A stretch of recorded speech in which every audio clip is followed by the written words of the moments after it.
दिसंबर आधा ख़त्म हो गया है, इंट्रोडक्शन के लिए टाइम नहीं है, सीधा रिवीजन स्टार्ट करेंगे। एक क्विक रिवीजन सीरीज लेके आया हूँ मैं मूविंग चार्जेस और मैग्नेटिज्म का। एंड तक देखते रहना, बहुत कुछ सीखने को मिलेगा। एंड तक बने रहना, मैं बताऊंगा कि इस चैप्टर से हाईली स्कोरिंग एरियाज़ कौन सा है। तो बिना किसी देरी के शुरू करते हैं। तो ये तुम देख सकते हो कि यह है क्विक रिवीजन सीरीज़। पहले हमें पता होना चाहिए कि इस चैप्टर में हमें क्या क्या पढ़ना है, और हम अभी क्विक रिवीजन सीरीज़ करें तो सब कुछ तो नहीं पढ़ सकते। जो मोस्ट इंपॉर्टेंट टॉपिक्स है वही अभी करना है हमें। वो देखो क्या है हमें ये मैंने लेआउट जस्ट बना के रखा है। सबसे स्टार्ट करेंगे हम magnetic field and it's sources से, फिर मैग्नेटिक फोर्सेस पे पढ़ेंगे। मैग्नेटिक फोर्सेस मतलब अगर चार्ज पार्टिकल को हमने रख दिया मैग्नेटिक फील्ड पे, उस पर कितना फोर्स पड़ेगा। अगर एक करंट कैरिंग कंडक्टर को मैंने रख दिया मैग्नेटिक फील्ड में, उस पर कितना फोर्स पड़ेगा, ये सब यहाँ पे करेंगे। फिर बायट-सावर्त लॉ, ये सबसे इम्पोर्टेंट है यहाँ पे। बायट-सावर्त लॉ एंड इट्स एप्लीकेशंस, इस पे चर्चा करना है। एप्लीकेशंस में हमारा आ जाएगा सर्कुलर कॉयल का सेंटर में और सर्कुलर कॉयल का एक्सिस में। फिर करेंगे हम Ampere circuital law and its applications. फिर forces between two parallel currents, जहाँ पे टू करंट कैरिंग वायर्स होंगे, जिसमें एक बारी क्या होगा पैरेलल होगा, दूसरी बारी एंटी पैरेलल होगा, मतलब करंट का डायरेक्शन के बारे में बात कर रहा हूँ मैं। फिर torque on current loop in magnetic field obviously, and last में करेंगे हम एमसीजी एंड इट्स कन्वर्शन। तो सबसे पहले हम स्टार्ट करेंगे फ्रॉम मैग्नेटिक फील्ड। ये मैग्नेटिक फील्ड क्या होता है देखो। मैग्नेटिक फील्ड जैसे कि तुम्हें पता होगा, magnetic field is this space around a substance जो कि मैग्नेटिक फील्ड क्रिएट करेगा। वो सब्सटेंस क्या है, वो हो सकता है तुम्हारा मैग्नेट हो सकता है, और एक करंट कैरिंग कंडक्टर भी हो सकता है, नहीं तो एक मूविंग चार्ज हो सकता है। तो क्या करेंगे हम, डेफिनेशन अगर लिखना चाहें तो ऐसे लिख सकते हैं, द इमीडिएट स्पेस और रीजन अराउंड ए मैग्नेट और ए करंट कैरिंग कंडक्टर और a moving charge where its influence is observe. तो यहाँ पे इम्पोर्टेंट चीज़ें क्या है, एसआई यूनिट इम्पोर्टेंट चीज़ है जो कि है टेस्ला, कैपिटल टी से लिख सकते हैं हम, और वेबर पर मीटर स्क्वायर। और क्या है, डायमेंशन भी हमें याद रखना पड़ता है। तो डायमेंशन क्या है, डायमेंशन होगा एम एल नॉट T-2 और A-1। अगर तुम सोच रहे हो कि ये कैसे याद कर लिया, अगर तुम्हें याद नहीं है नॉट अ प्रॉब्लम, निकालना सीख लेते हैं। इस चैप्टर में आगे चल के हम एक फॉर्मूला सीखेंगे जो कि है QV×B। यह है एक चार्ज पार्टिकल जिसको हम कुछ वेलोसिटी से अगर मैग्नेटिक फील्ड के अंदर छोड़ दें तो उस पर जो फोर्स पड़ेगा ये वही है। तो ये QVB साइन थीटा होगा। चलो ऐसे भी डायमेंशन में थीटा का कुछ तो इम्पोर्टेंस है नहीं, तो मैं सीधा सीधा यहाँ से लिखूँगा F/QV, और अभी मैं यहाँ से डायमेंशन निकाल सकता हूँ। कैसे निकाल सकता हूँ देखो, B का पहले F का लिखूँगा, वो है MLT-2, डिवाइड में है Q, तो मैं ऊपर लेके इसको, चलो यहाँ पे डिवाइड रखते हैं आसान होगा। AT हो गया इसका Q का, और ये V है वेलोसिटी LT-1। तो यहाँ पे देख सकते हैं हम T से T कट गया, L से ये वाला L कट जाएगा, तो A बच रहा है, तो जो कि रिजल्ट ये है। तो अगर गलती से भूल भी जाओ तो टेंशन मत लो, ये वाला याद रखो, यहाँ से हो जाएगा। फिर करते हैं हम सोर्सेस। हाँ बच गया, थोड़ा सा कुछ बच गया है यहाँ पे, और क्या है, conversion. 1 tesla is equal to 10⁴ gauss. ये गॉस क्या है, CGS यूनिट है, CGS यूनिट है, ठीक है। अभी चलते हैं हम सोर्सेस पे। Sources of magnetic field and representation of direction. Sources क्या होगा देखो, सोर्सेस मैंने पहले ही बता रखा है, तीन तो बता रखा है, तीन तो बता दिया मैंने। एक है मैग्नेट, एक है करंट कैरिंग कंडक्टर, मूविंग। और कोई सोर्सेस ऑफ मैग्नेटिक फील्ड है या नहीं है, अगर लग रहा है तो कमेंट में बताना, तो देखते हैं सही बोला या नहीं। एक तो हो गया हमारा मैग्नेट, दूसरा हो गया हमारा current carrying conductor, current carrying conductor, तीसरा है हमारा मूविंग चार्ज, और लास्ट में चेंजिंग इलेक्ट्रिक फील्ड। ये कौन से चैप्टर से मैंने उठाया है कॉन्सेप्ट, अगर पता हो तो कमेंट में बताना, ये है हमारे सिलेबस में भी है। तो देखो हमें इतना तो पता है कि जो चैप्टर 1 था इलेक्ट्रोस्टैटिक्स, वहाँ पे एक चार्ज रेस्ट पे था इसीलिए वो क्रिएट कर रहा था इलेक्ट्रिक फील्ड। उसी चैप्टर में हमने प्रॉपर्टीज़ ऑफ चार्जेस में ये पढ़ा था कि अगर चार्ज सम वेलोसिटी v से मूव करे जो कि कांस्टेंट होगा, तो अभी वो दो फील्ड्स क्रिएट करेगा, एक इलेक्ट्रिक फील्ड और दूसरा मैग्नेटिक फील्ड। और लास्ट में भी ऐसा भी एक स्टेटमेंट था जहाँ पे ये अगर एक्सेलरेटेड हो गया तो इसके वजह से तीन चीज़ें आती हैं, एक इलेक्ट्रिक फील्ड, एक मैग्नेटिक फील्ड और तीसरा रेडिएशन जिसको मैं EMW लिख रहा हूँ।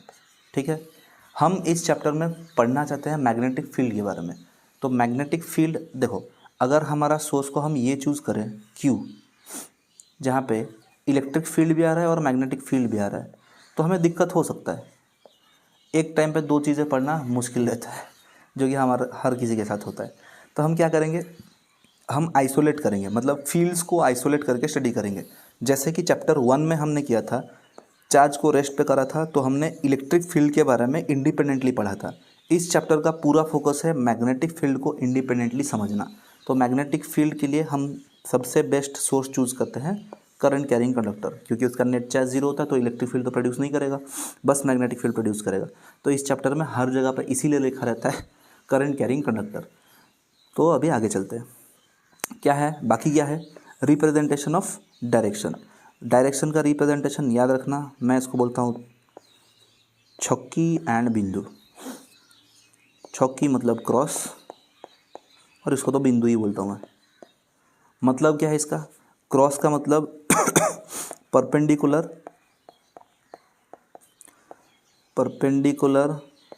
To the plane obviously and inwards का मतलब इन टू द प्लेन, कुछ इस तरीके से। और ये बिंदु मतलब आउट, परपेंडिकुलर एंड आउटवर्ड। ये बिंदु है परपेंडिकुलर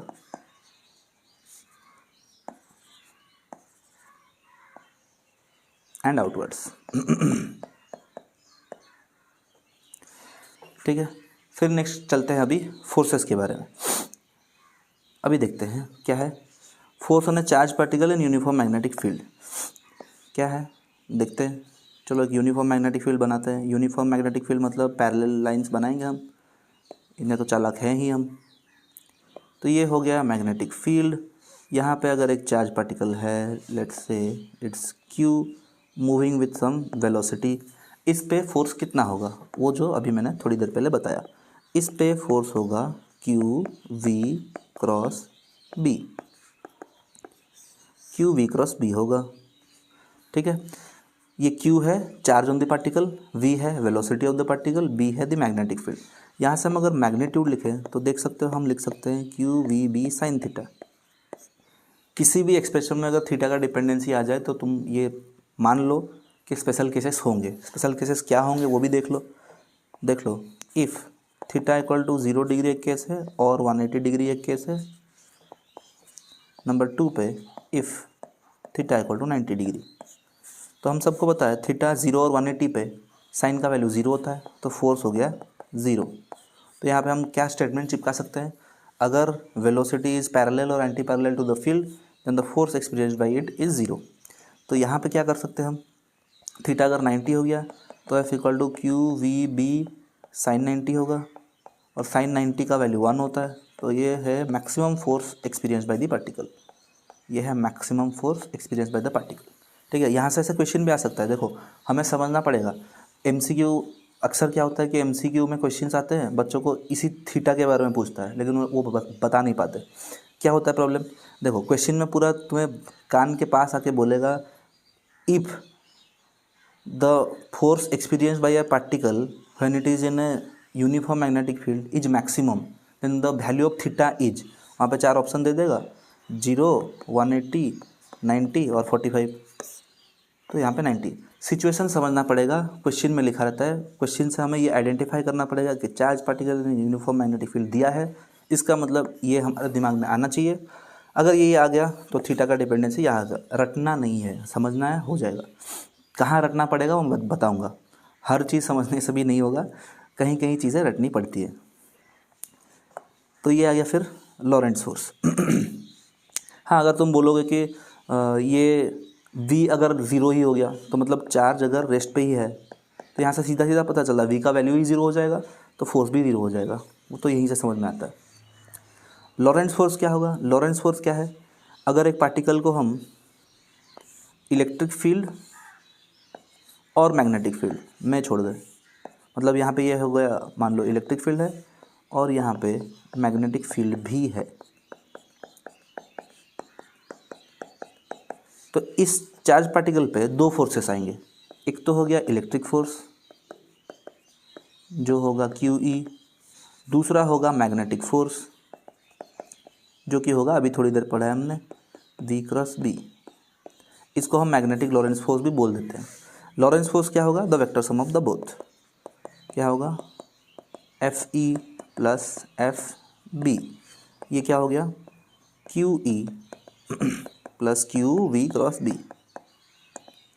तो इससे हम Q को अगर कॉमन रख लें तो ये हम ऐसा लिख सकते हैं, E plus V cross B। V cross B है, V क्रॉस B। तो ये हो गया लॉरेंट्ज़ फोर्स। नेक्स्ट करते हैं हम force on a current carrying conductor. Force on a current carrying conductor in uniform magnetic field. ये क्या है? ये डायरेक्टली याद रखेंगे हम, F is equal to I L cross B।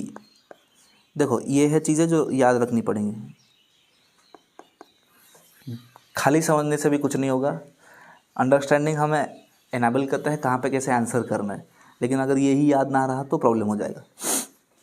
तो देखो मैंने जैसे कि बताया था, इसको अगर हम एक्सपेंड कर दें ILB साइन थीटा, तो तुम इतने चालाक हो कि साइन थीटा अगर आ रहा है मतलब थीटा का डिपेंडेंसी हो गया, थीटा अगर 0 और 180 हो तो फोर्स 0 हो जाएगा और 90 हो तो मैक्सिमम फोर्स होगा। तो ये समझने वाली बात है। ये I क्या है? ये I है current flowing through the conductor. ये समझने वाली बात है क्योंकि आगे चल के जो पैरेलल कैरिंग करंट्स, मतलब दो वायर पे पैरेलल करंट और एंटी पैरेलल करंट जा रहा है, वहाँ पे बच्चों को दिक्कत होता है आई कौन सा लूँ, कहाँ क्यों लूँ, ये प्रॉब्लम होता है। तो ये समझ लो, आई है current flowing through the conductor जिस पे हमें फोर्स निकालना है, एल है length of the conductor,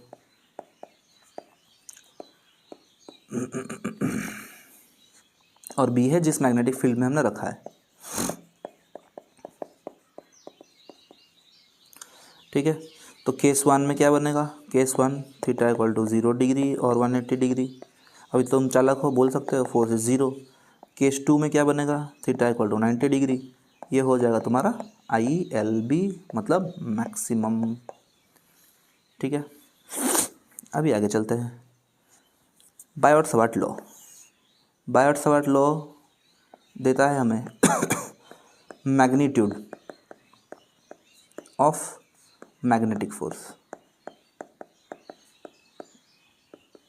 magnitude of magnetic force मिलता है हमें ऐसे। कैसे मिलता है वो देखो, हमारा बुनियाद ही इस चैप्टर का इसी पे है, करंट कैरिंग कंडक्टर पे। ठीक है, करंट कैरिंग कंडक्टर एक है, चलो इसको एक से वाई बोल देते हैं। यहाँ पे कुछ करंट जा रहा है I, हम यहाँ पे एक छोटा सा एलिमेंट लेते हैं DL वेक्टर जिसका direction along the direction of current होता है। मान लो किसी पॉइंट P पे मुझे निकालना है मैग्नेटिक फील्ड जो कि यहाँ से कुछ एंगल थीटा पे है और R वेक्टर पोजीशन वेक्टर है इसका। तो अकॉर्डिंग टू बायोट-सावर्ट लॉ क्या होता है? ये म्यू 0/4 पाई IDL sign theta upon R²। और वेक्टर फॉर्म में कैसे लिख सकता हूँ मैं? म्यू नॉट अपॉन 4 पाई IDL cross R vector, R का क्यूब। ये कैसे लिखा मैंने तुम्हें पता होगा, R कैप होता है R वेक्टर बाय R का मैग्नीट्यूड। तो यहाँ पे अगर मैं सिंपली वेक्टर फॉर्म में लिखना चाहूँ तो mu naught by 4 pi IDL sign theta upon R², और R कैप लिख दूँ तो भी चलेगा, लेकिन अगर मल्टीपल चॉइस क्वेश्चन आए और ऐसा कुछ पूछे तो ऐसा करना पड़ता है। तो यहीं पे ही हम अगर सब्स्टिट्यूट कर दें R वेक्टर और R तो ये बन जाएगा क्या बोला मैंने? इसी आर कैप के जगह पे ये सब्सटीट्यूट कर दे तो हमारा रिजल्ट जो बनेगा ये बनेगा। ये अंडरस्टैंडिंग है, इसको तुम्हें याद रखना पड़ेगा। इससे ये वाला कैसे पहुंचेगा ये अंडरस्टैंडिंग है जो कि मैं बोल रहा हूँ। वेक्टर मतलब मैग्नीट्यूड और direction, direction along the R होगा, आर यहाँ पे डिस्टेंस दिया तो अलोंग ये होगा। तो लेकिन ये तो वेक्टर फॉर्म में लिख दिया हमने, लेकिन ये देखो क्रॉस प्रोडक्ट है डी एल और क्रॉस, इसका मतलब क्या है, डी एल और आर को बी वेक्टर परपेंडिकुलर ही होगा।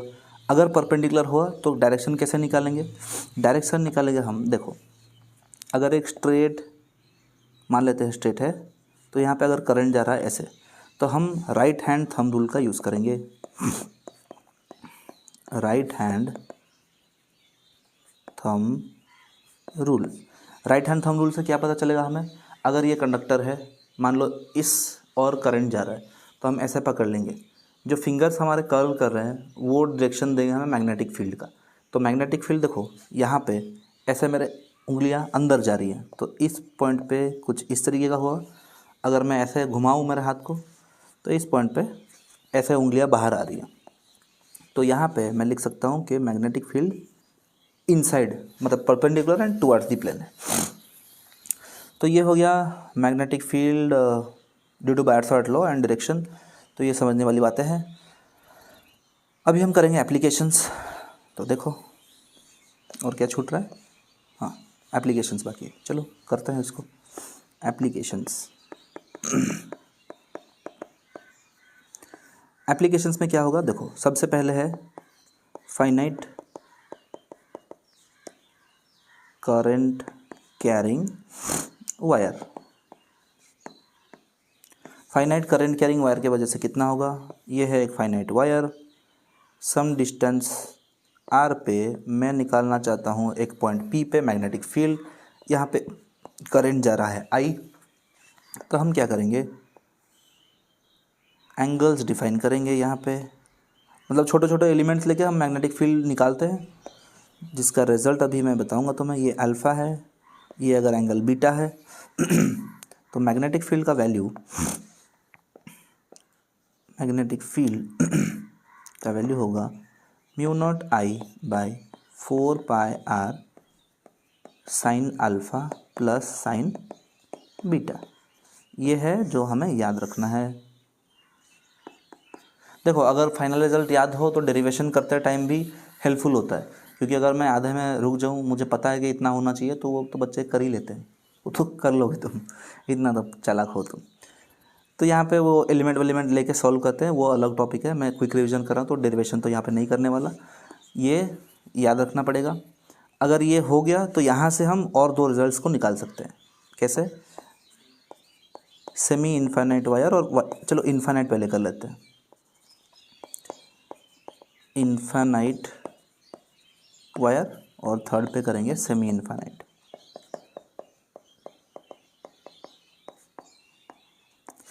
इनफाइनाइट वायर के लिए क्या होगा, इनफाइनाइट वायर मतलब दोनों एंड्स इन्फिनिटी को टेंड कर रहे हैं।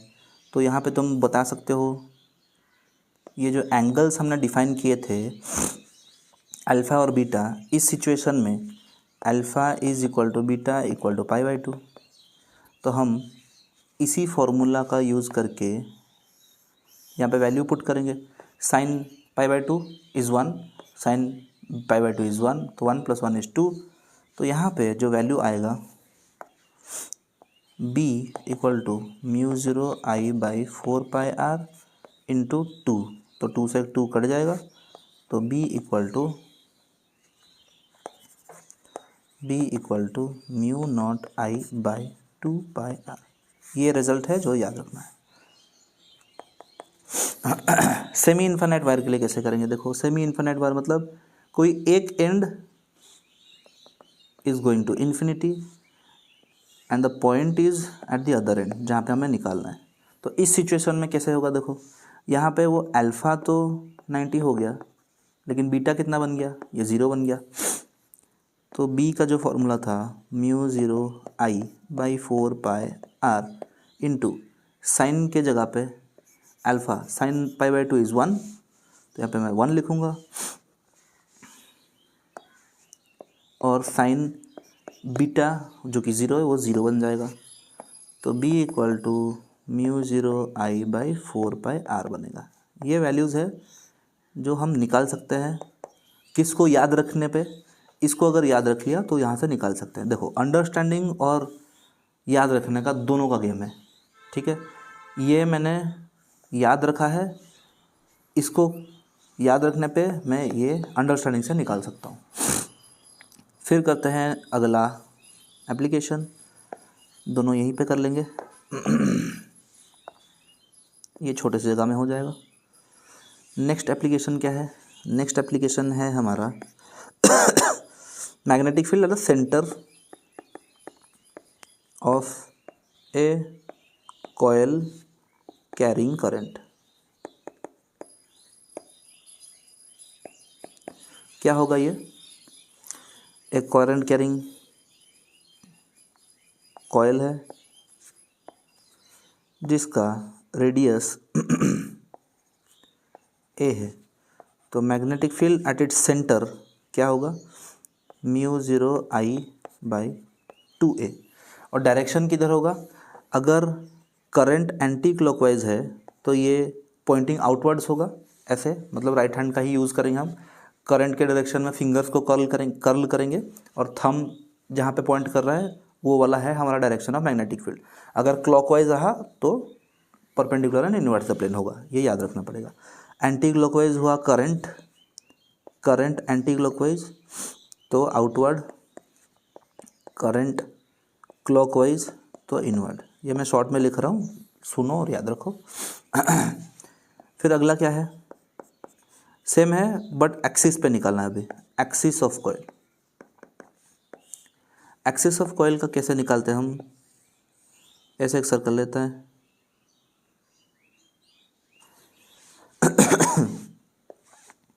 यहाँ से सेंटर से कोई डिस्टेंस p पे हमें निकालना है फील्ड।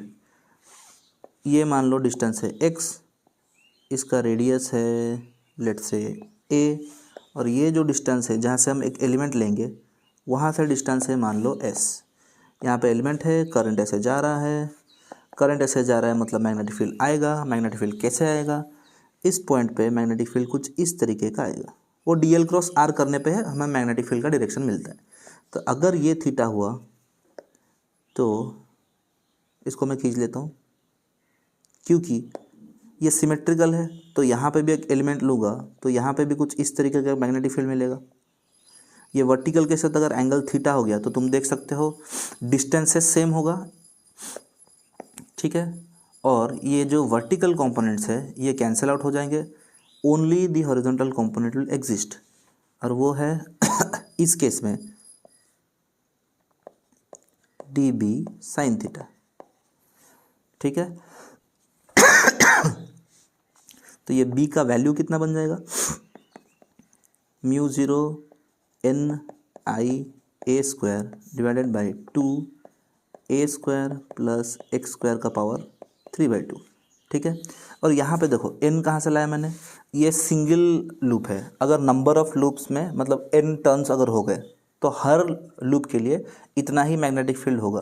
तो फॉर n टर्न्स मैं यहाँ पे क्या लिख सकता हूँ? For n turns b equal to mu naught n i by 2a, ठीक है। ये सही है या गलत हम चेक कर सकते हैं बाय अंडरस्टैंडिंग।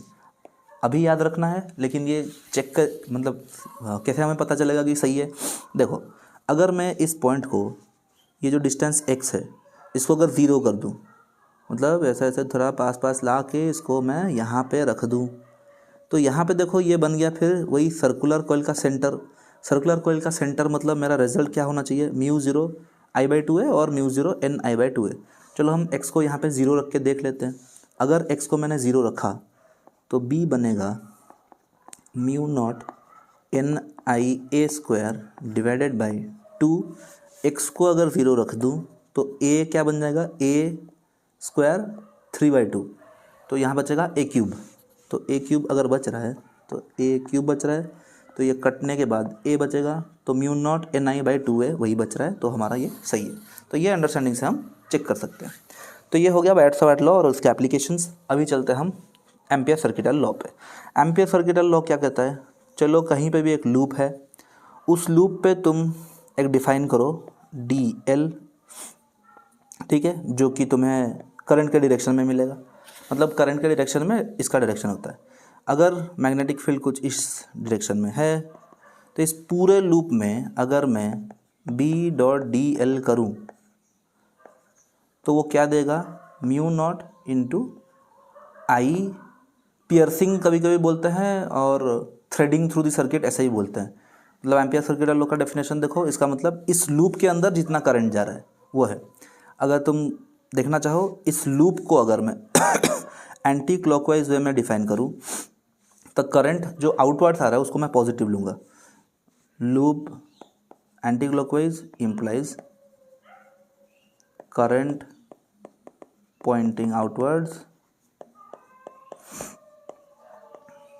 इज पॉजिटिव, ठीक है। एम्पियर सर्किटल लॉ का भी वही एप्लीकेशन है जो कि स्ट्रेट वायर इन्फिनिट था, जो mu 0 I by 2 pi R होता था।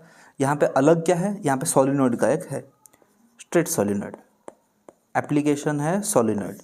सोलिनॉइड में डायरेक्ट रिजल्ट्स याद करेंगे, क्विक रिवीजन सीरीज है तो रिजल्ट्स याद रखने बनते हैं।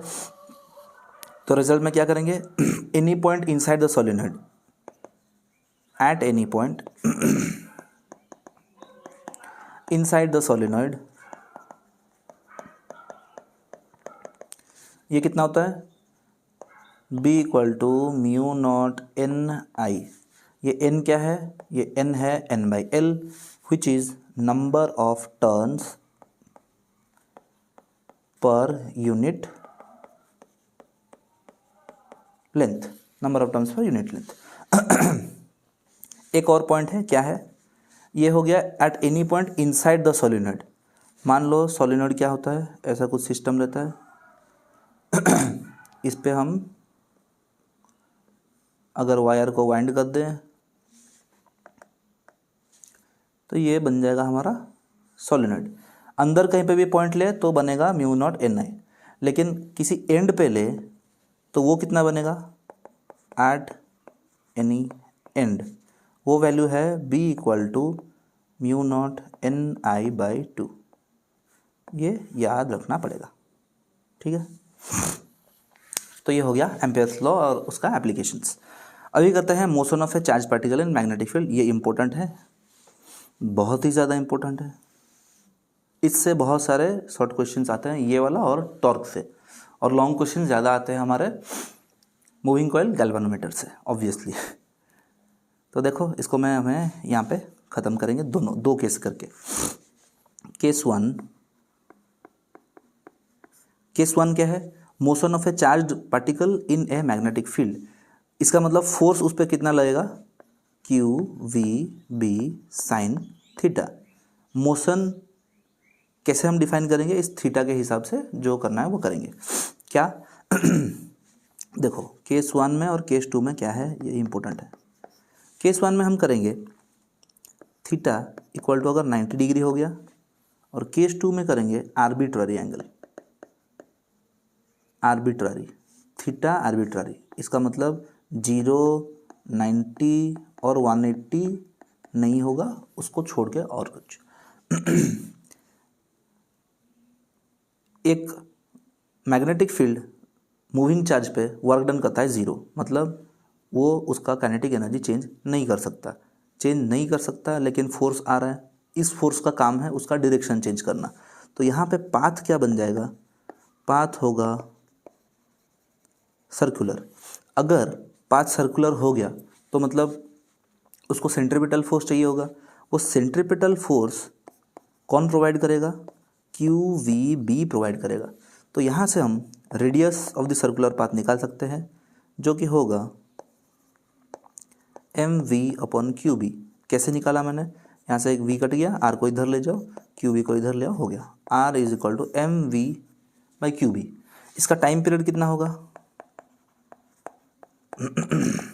टाइम पीरियड फ्रीक्वेंसी वो रिलेशन तुम्हें पहले से पता है, वो निकाल सकते हो। टाइम पीरियड कैसे होता है, 2 पाई आर अपॉन वी तो 2 पाई बाई वी, आर का वैल्यू यहाँ पे सब्स्टिट्यूट कर दूंगा, M V by Q B, V से वी कट गया, तो क्या बच रहा है हमारा,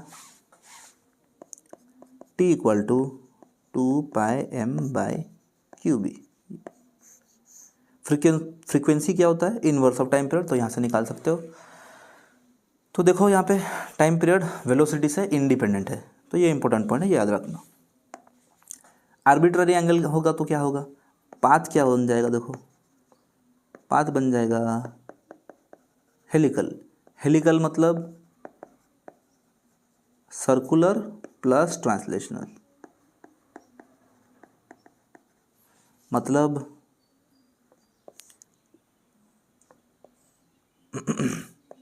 अगर वेलोसिटी का डायरेक्शन कुछ ऐसे हुआ एट सम एंगल थीटा, तो वेलोसिटी का दो कंपोनेंट्स हो जाएगा, एक होगा v cos थीटा, दूसरा होगा v sin थीटा। तो ये v cos थीटा का जो कंपोनेंट है वो चार्ज को आगे लेने में काम आएगा, और v sin थीटा जो है वो क्या काम करेगा, सर्कुलर पाथ में लेने के लिए काम आएगा। तो जो नेट पाथ होगा मोशन जो हेलिकल, वो कैसे होगा, वो हेलिकल कुछ इस तरीके का होगा, ठीक है। तो यहाँ पे क्या करना है, देखो सेम रहेगा, रेडियस कैसे निकालेंगे, radius radius of circular path कैसे आएगा, सर्कुलर पाथ के लिए जो वेलोसिटी रिस्पॉन्सिबल है वो है परपेंडिकुलर कंपोनेंट। तो यहाँ पे मैं सीधा सीधा लिखूँगा M V perpendicular by Q B. कहाँ से लिखा मैंने, इसी को देख के लिखा, बस v के जगह पे v परपेंडिकुलर लिखा है, तो इसको वैल्यू को सब्स्टिट्यूट करो, काम खत्म है। r equal to M V sine theta upon Q B, ये गया। टाइम पीरियड क्या होगा, टाइम पीरियड को हम लिख सकते हैं, टाइम पीरियड को लिखेंगे 2 पाई r by v perpendicular, r का वैल्यू ये है, इसको मैं सब्स्टिट्यूट करूँगा यहाँ पे, तो हम देख सकते हैं कि टाइम पीरियड वही सेम आएगा 2 pi M upon Q B. यहाँ सभी फ्रीक्वेंसी अगर पूछे तो सेम होगा।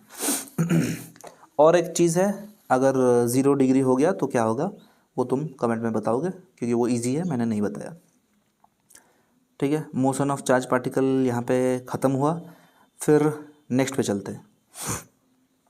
Force between two parallel current carrying conductors, ये देखो क्या है। मान लो ये है और ये है,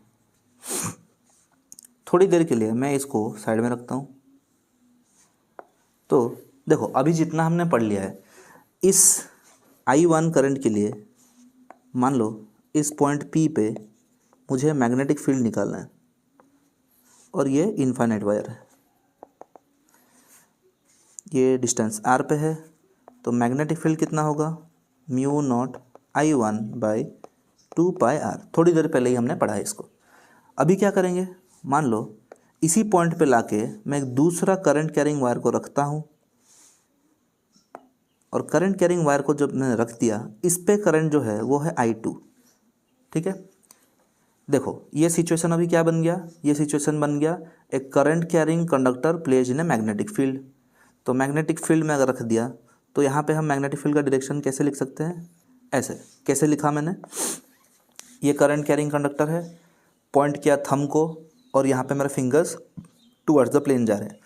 तो यहाँ पे हम निकालेंगे force on this conductor carrying current I2।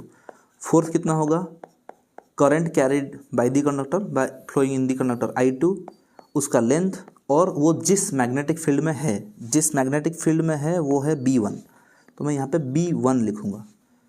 तो F equal to I2 L, और ये B1 का वैल्यू है mu naught I1 by 2 pi r। अगर तुम सोच रहे हो कि थीटा कहाँ गया, तो देख सकते हो यहाँ पे लेंथ और मैग्नेटिक फील्ड में एंगल थीटा मतलब जो है 190 डिग्री है। तो यहाँ पे F कितना हो गया, mu naught by 2 pi r I1 I2 L। Force पर यूनिट लेंथ अगर पूछे तो बस L को यहाँ पे ला कर डिवाइड कर दो, तो वो बन जाएगा mu naught I1 I2 by 2 pi r। ये तो चलो याद रख लेंगे हम, कोई दिक्कत भी नहीं होगा, क्योंकि इसको मैं बोलता हूँ ए, इसको बोलता हूँ बी। तो ए से बी के ऊपर फोर्स निकालो या बी से ए के ऊपर, एक्सप्रेशन यही होगा, क्योंकि I1 I2 दोनों सेम है। बस ये हमें याद रखना पड़ेगा कि पैरेलल करंट हो गया तो वो अट्रैक्ट करेंगे या रिपेल करेंगे। कैसे अट्रैक्ट करेंगे वो देखो, इसका जो लेंथ है, इसका करंट जो है वो अपवर्ड डायरेक्शन में है, मतलब लेंथ को हम इन द डायरेक्शन ऑफ ये लेंगे करंट। तो ये इसी के, ये जो करंट कैरिंग कंडक्टर है बी का ये मैग्नेटिक फील्ड में है और इसका डायरेक्शन परपेंडिकुलर एंड आउटवर्ड्स होगा। तो यहाँ पे लेंथ L क्रॉस बी अगर मैं करूँ, राइट हैंड रूल से ही निकल जाएगा वो, फ्लेमिंग्स लेफ्ट हैंड रूल, इतना मतलब टेंशन मत लेना, क्योंकि अगर तुम्हारा वेक्टर स्ट्रॉन्ग है तो सब हो जाएगा। देखो L क्रॉस बी, अगर मैं L क्रॉस बी करता हूँ तो L क्रॉस बी किया तो मुझे राइट वर्ड्स फोर्स मिला, और इस पे L क्रॉस बी किया तो लेफ्ट वर्ड्स फोर्स मिला। तो मतलब ये दोनों अट्रैक्ट कर रहे हैं ईच अदर। तो parallel current carrying conductors, if current is in same direction, मतलब दोनों तारों में, implies they attract each other।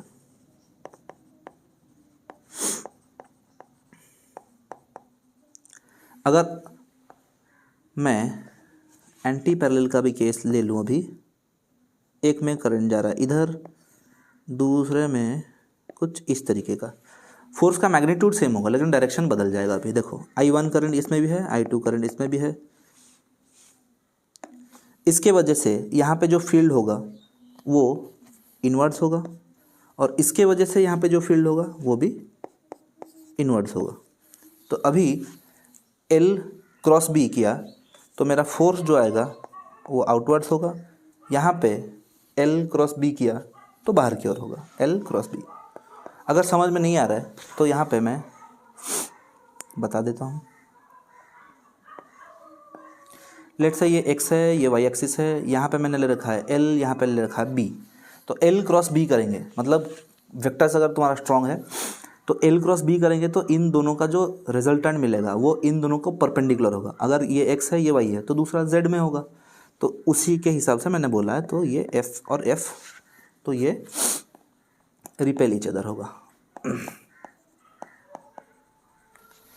ठीक है, ये हो गया। और जो पिछला वाला केस था हमारा, सबसे स्टार्ट में जो किया था क्यू वी क्रॉस बी, ये भी जो फोर्स था, यहाँ हम समझने के लिए क्या कर सकते हैं, देखो मान लो इस चैप्टर में वेक्टर्स ही जो है जो दिक्कत कर सकता है, नहीं तो चैप्टर बहुत इजी है। तो ये है वी वेक्टर, ये है बी वेक्टर। तो मैं वी क्रॉस बी अगर करूँ तो V cross B right hand thumb rule से ही हो जाएगा। वी को ऐसे प्लेस करना है, मतलब राइट हैंड को वी के जगह पे ऐसे प्लेस करना है जैसे कि फिंगर्स बी मैग्नेटिक फील्ड के डायरेक्शन में कर्ल हो पाए। Thumb will give me the direction of the force, और यहाँ से क्लियरली हमें पता है कि force will be perpendicular to both B and V, मतलब प्लेन जो है उस पर परपेंडिकुलर होगा। मान लो मेरा वी यहाँ पे होता और बी यहाँ पे होता, तो ये कैसे होता, ऐसे हाथ रखना पड़ता मुझे वी क्रॉस बी, तो ये इनवर्ट्स होता। तो रिप्रेजेंट करने के लिए मैंने ये बोला, यही है जो क्रॉस प्रोडक्ट है वो ये हो सकता है, यहाँ से काम चल जाएगा हमारा। फ्लेमिंग्स लेफ्ट हैंड रूल वो एग्जाम के पर्सपेक्टिव से तुम रट के वो लिख सकते हो, FBI होता है वो। लेकिन अगर तुम्हें डायरेक्शन सच में खोजना हो तो तुम क्रॉस प्रोडक्ट से ही निकाल सकते हो, पूरा चैप्टर में काम आ जाएगा पूरा। तो ये हो गया हमारा फोर्स बिटवीन, ये इंपॉर्टेंट था, two parallel current carrying conductors, ये गया। फिर आया torque on a current carrying coil. ये समझना है क्योंकि देखो टॉर्क इलेक्ट्रिक फील्ड में भी था, इलेक्ट्रिक फील्ड में टॉर्क किस पे पड़ रहा था, डाइपोल पे। तो कॉमन सेंस से हम थोड़ा ये पता लगा सकते हैं कि अगर मैग्नेटिक फील्ड में एक मैग्नेटिक डाइपोल हो तभी उस पर टॉर्क पड़ सकता है। तो इसको समझने के लिए हम क्या करेंगे, एक करंट कैरिंग कॉइल को लेंगे जिस पे करंट फ्लो हो रहा है I, जिसका रेडियस है A। तो यहाँ पे मैग्नेटिक डाइपोल मोमेंट क्या होगा, current flowing through this loop, in this loop into area, मतलब पाई ए स्क्वायर, और सिंपली मैं लिख सकता हूँ magnetic dipole moment is equal to I A. This is also a vector quantity. Direction किधर होगा? Direction is along magnetic field. मतलब इस सिचुएशन में मैग्नेटिक डाइपोल मोमेंट का डायरेक्शन किधर होगा? ये है एंटी क्लॉकवाइज करंट, मतलब फिंगर्स को अगर कर्ल कर दिया तो थंब मेरा आउटवर्ड्स पॉइंट कर रहा है, तो यहाँ पे मैग्नेटिक फील्ड भी आउटवर्ड्स है और मैग्नेटिक डाइपोल मोमेंट भी आउटसाइड है। डाइपोल मोमेंट, डाइपोल कैसे बन गया? देखो इस तरफ से अगर मैं देखूँ तो यहाँ पे सामने मतलब कॉइल के ऊपर वाले सरफेस पे नॉर्थ पोल बनेगा और उसके पीछे वाले साइड पे साउथ पोल। तो डाइपोल का हमारा जो डेफिनेशन रहता है क्या रहता है? Two equal and opposite charges, electric dipole के बारे में बात कर रहा हूँ। Two equal and opposite charges separated by a small distance, मतलब डिस्टेंस जितना कम हो वो तो डाइपोल बढ़िया बनेगा। तो ये सबसे बेस्ट एग्जांपल है एक मैग्नेटिक डाइपोल का, current carrying loop. Current carrying loop के एक साइड में नॉर्थ पोल बनता है, दूसरे साइड में साउथ पोल, तो ये हो गया हमारा डाइपोल। तो यहाँ पे जो टॉपिक है हमारा torque on a current carrying coil in a uniform magnetic field, तो ये करंट कैरिंग कॉइल ही हमारा मैग्नेटिक डाइपोल है। समझ रहे हो ना? इसीलिए इस पर टॉर्क पड़ेगा। टॉर्क कैसे पड़ता है? दोनों एंड्स पे इक्वल एंड ऑपोजिट फोर्सेस पड़ेंगे जो कॉन्स्टिट्यूट करेंगे टॉर्क। टॉर्क क्या होता है? फोर्स इनटू परपेंडिकुलर डिस्टेंस वो है। तो टॉर्क को मैं डायरेक्टली बोलता हूँ NIBA साइन थीटा। ठीक है, तो यहाँ से m को मैं अगर number of turns in the coil is n तो a से लिख सकता हूँ। तो NI और a की जगह पर मैं m लिख दूंगा, MB साइन थीटा। तो वेक्टर फॉर्म में लिख सकता हूँ मैं M क्रॉस B। तो फिर से देखो, तुम चालाक बच्चे हो। केस 1 मतलब स्पेशल केस, केस 2 मतलब स्पेशल केस। थीटा अगर 0 हो गया तो क्या होगा? थीटा अगर 90 हो गया तो क्या होगा? ये टा हो गया 0, ये टा हो गया मैक्स। ये तो इजी है, लेकिन यहाँ पे समझने वाली बात क्या है? ये थीटा है। What is this theta? Theta is angle between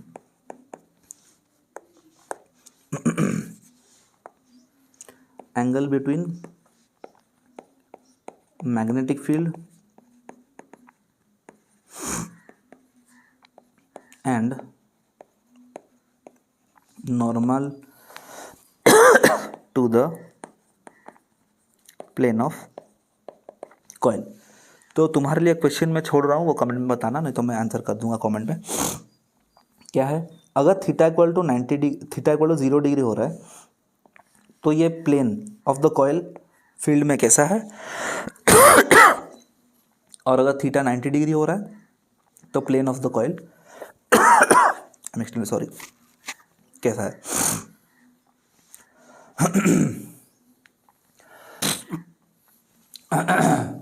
एक ही चीज़ बच रहा है हमारा अभी, मूविंग कॉइल गैल्वेनोमीटर और उसका कन्वर्सन। मूविंग कॉइल गैल्वेनोमीटर क्या है? देखो, गैल्वेनोमीटर एक डिवाइस है जो कि हमें दो चीज़ें बताता है। एक तो बताता है वो presence of current, small amount of current. दूसरा डायरेक्शन ऑफ करंट भी बताता है, डायरेक्शन ऑफ करंट। सेटअप क्या है वो तो लॉन्ग क्वेश्चन जब तुम लिखोगे तो प्रैक्टिस करना पड़ेगा। सेटअप क्या होता है? ऐसा कुछ रहता है, रेडियल मैग्नेटिक फील्ड क्रिएट करके उसके अंदर थोड़ा सा बड़ा बनाते हैं, नहीं दिख रहा है।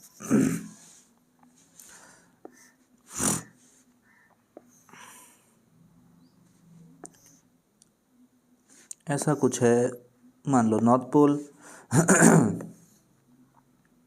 ये हो गया तुम्हारा साउथ पोल। यहाँ पे एक कॉइल रख दिया है और एक इसको स्प्रिंग से अटैच करा, मतलब स्प्रिंग से अटैच कर दिया है। तो अगर इस फील्ड में इस पर करंट मान लो इसको दे दिया तो ये अभी रोटेट करेगा। तो ये जो स्प्रिंग है उसको रोकने की कोशिश करेगा। तो टाउ इस पे जो है रेडियल मैग्नेटिक फील्ड वजह से यहाँ पे थीटा हमेशा π/2 होगा। तो NIBA ये कितना होगा, ये सी इक्वल टू थीटा। मान लो जो डिफ्लेक्शन है वो थीटा है, सी नहीं लिखूंगा मैं, जी लिखूंगा। चलो सी लिखते हैं, ठीक है। ये है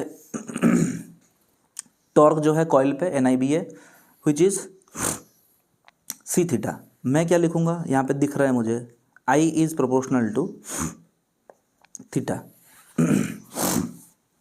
I is proportional to theta अगर मैं लिख रहा हूँ तो यहाँ पे मैं लिखूंगा I equal to G theta. G क्या है, C/NBA। ये C क्या है, टॉर्शन कांस्टेंट है। N क्या है, नंबर ऑफ टर्न्स। B क्या है, मैग्नेटिक फील्ड। A है एरिया। यहाँ पे दो चीज़ें डिफाइन होंगी, वो है करंट सेंसिटिविटी, दूसरा है वोल्टेज सेंसिटिविटी। करंट सेंसिटिविटी क्या है ये देखो ज़रा, करंट सेंसिटिविटी। करंट सेंसिटिविटी क्या होगा, करंट सेंसिटिविटी कुछ ऐसा है इसका मतलब गैल्वानोमीटर के अक्रॉस अगर यूनिट अमाउंट ऑफ करंट तुम सप्लाई करो तो वो कितना डिफ्लेक्शन दिखाता है। तो current sensitivity is defined as I equal to θ/I। Voltage sensitivity कितना होता है, वोल्टेज सेंसिटिविटी। वोल्टेज सेंसिटिविटी क्या होता है, वोल्टेज सेंसिटिविटी इज अगर तुम गैल्वानोमीटर के अक्रॉस यूनिट पोटेंशियल डिफरेंस लगाओ तो वो कितना डिफ्लेक्शन दिखाएगा। तो voltage sensitivity is θ/V which is θ/IR which is IS/R। तो यहाँ पे एक बढ़िया क्वेश्चन बन सकता है, can you change voltage sensitivity without changing the current sensitivity. The answer is yes, तुम रेजिस्टेंस को चेंज करके वो कर सकते हो। इस पे ज़्यादा बात नहीं करते, हम सीधा चल जाते हैं कन्वर्जन पे। कन्वर्जन ऑफ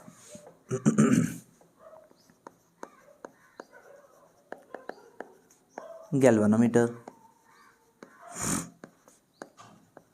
इसको यहीं पे ख़त्म कर देंगे एक ही पेज पे।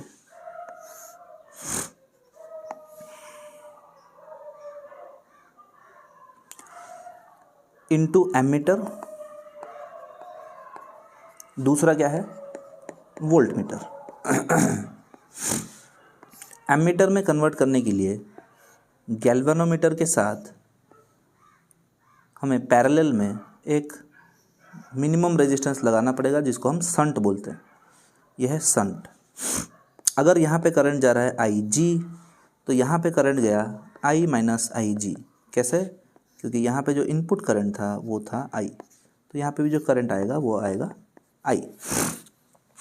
तो यहाँ पे देख सकते हो दोनों के एंड्स पे पोटेंशियल हम सेम कर दे तो रिलेशन मिल जाएगा। तो क्या मिलेगा देखो I minus IG into S should be equal to IG into G। IG क्या है, full scale deflection current, full scale deflection current. तो यहाँ से S का वैल्यू हम निकाल सकते हैं IG/I minus IG into G। ठीक है, ये कैसे किया मैंने, गैल्वानोमीटर और ये जो शंट मैंने लगाया था पैरेलल में, इसके अक्रॉस में पोटेंशियल डिफरेंस देखो, जो पैरेलल लगाया था मतलब पोटेंशियल सेम होगा दोनों के अक्रॉस। तो I into resistance, I into resistance को कर दिया, S का वैल्यू मिल गया। अगर क्वेश्चन पूछे that if you want to increase the range, increasing range by n times, then S क्या होगा, S शुड बी G/n-1। ठीक है, एमीटर हम बना सकते हैं गैल्वानोमीटर को एमीटर में कन्वर्ट करने के लिए एक शंट लगाएंगे हम पैरेलल में, लेकिन ये सेटअप करंट मेजर करने के लिए सर्किट में सीरीज में लगेगा। ठीक है, वोल्ट मीटर देख लेते हैं क्या है। वोल्ट मीटर क्या है, वोल्ट मीटर है यहाँ पे एक हाई वैल्यू ऑफ रेजिस्टेंस हम लगाएंगे और इसको बंद कर देंगे। यहाँ पे भी ये सिस्टम है जिसको मैंने बंद कर रखा है। इसी बंद बक्से को मैं एमीटर बोल रहा हूँ, इसी बंद बक्से को मैं बोल रहा हूँ वोल्ट मीटर। तो ये वोल्ट मीटर में कैपिटल है, मान लो यहाँ पे करंट जा रहा है आई, तो इसको मैंने रेजिस्टेंस को सीरीज़ में लगाया है। अगर सीरीज़ में लगाया है तो सीरीज इन दोनों पॉइंट्स के across I G plus I G R should be equal to V. इसका मतलब क्या हो गया, मुझे चाहिए ये वाला, तो I G R equal to V minus I G into G, तो आर कितना बन जाएगा, V by I G minus G. ये है रेजिस्टेंस का वैल्यू। कैसे निकालेंगे, ठीक है। वोल्ट मीटर को बनाने के लिए, मतलब गैल्वानोमीटर को वोल्ट मीटर में कन्वर्ट करने के लिए हमें एक हाई वैल्यू ऑफ रेजिस्टेंस को सीरीज़ में लगाना पड़ेगा, लेकिन सर्किट में अगर मुझे वोल्टेज या पोटेंशियल डिफरेंस मेजर करना हो तो इसको सर्किट में पैरेलल में कनेक्ट करना पड़ेगा।